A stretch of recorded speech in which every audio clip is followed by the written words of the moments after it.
I first got the idea for Darktown when I was reading about Atlanta history, and I learned that in April of 1948, the city of Atlanta hired its first 8 black police officers. The mere fact that these 8 African-American men got to wear police uniforms was a very big deal at the time. It's still the Jim Crow South.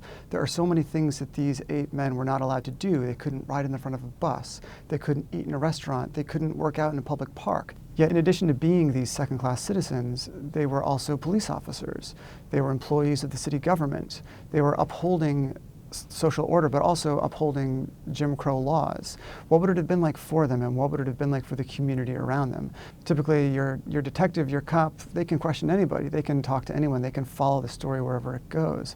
But these 8 black men live in a world of so many restrictions, and I thought, as a storyteller, that opened up lots of interesting possibilities for scenes that had never been written before.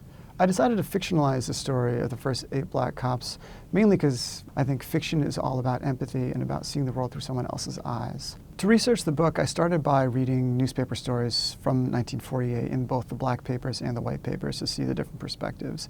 And it's certainly striking these days to look back and remember just how horrible racism was in the South. It gave a lot of pride to the black community to see these men in uniform, but it also struck a deep chord with a lot of white audiences who were terrified and outraged at the idea of having black cops. The word Darktown really symbolizes all that the black officers had to overcome, that no matter how hard they tried, a lot of white Atlanta and the white cops would still view them as just black people.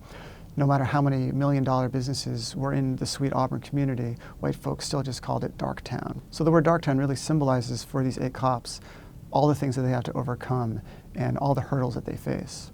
I think the history of the South is fascinating. It's really the story of America and how we got to where we are today.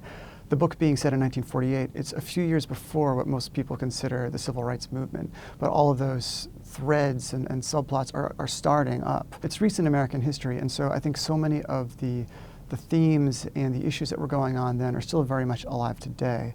And the more we learn about our recent past, the better understanding we have of who we are now as a country and how we got to where we are today.